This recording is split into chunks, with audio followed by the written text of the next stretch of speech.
So we're now into our second full week of social distancing. And although the news of the crisis is not getting better, there have definitely been some amazing gifts that have come along with it. Don't get me wrong, it is very difficult and troublesome. It is a very difficult and troublesome time, especially for those who are working in our hospitals, for the food and service industries, for the airline and travel industries, and for anybody in entertainment, and so many more. Add to that, my prayers really go out to all those who are separated from loved ones because they can't be with them with visitation restrictions on hospitals and care facilities, for the homeless and the poor, for those whose homes were lonely before or unsafe before and now seem inescapable. For so many in our country, this time is immensely difficult, and our prayers and our thoughts are with you, and we continue to look for not only ways to pray for you, but to support you in what you need. Reach out, let somebody know how we can be of help to you, and know that we are continuing to work as the church and as individuals who love one another to continue to provide what is needed, even when we can't be together in the way that we're used to.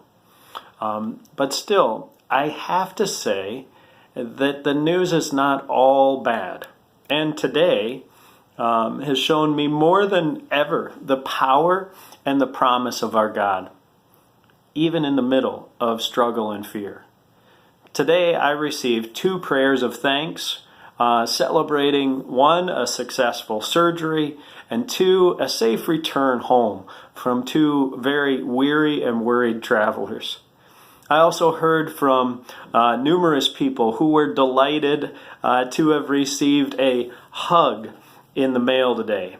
2 traced hands on paper, strung together with string and with love. A simple, simple gift, but it brought such joy, and you could hear that through the text messages, the voicemails, and the calls that we received. What a joy to know that a simple gift can spread such love and such joy. More than that, though, the whole experience, this whole time, has really stopped us as the church in our tracks.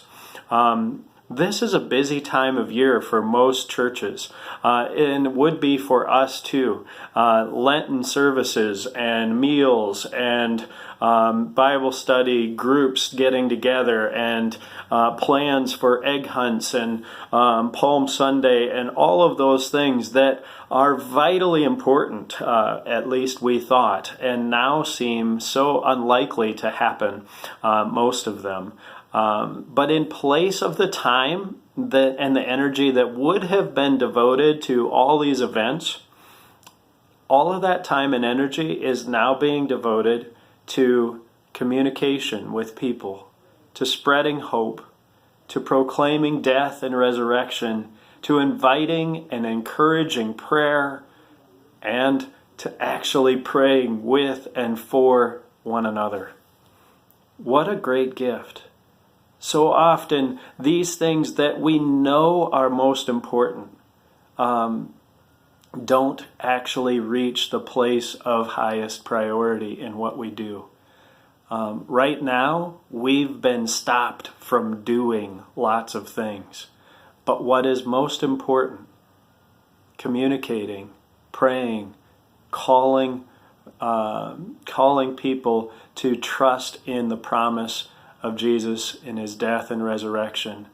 That cannot be stopped. It cannot be canceled, and it continues. And now more than ever, it's happening, not only in our church and congregation, but in so many others. Now more than ever, those things that should have, and we know they should have had the top priority all along, finally get that place that they deserved. You know, John's gospel begins with a familiar phrase. It says, "In the beginning was the Word." These days, it seems like we can't surround the Word with all the trappings we've grown accustomed to, but do not fear. The Word, Jesus, the Word has been, is now, and will always be enough. So keep sharing the Word. Keep living the Word. And above all, keep trusting the Word. For the Word is still very good.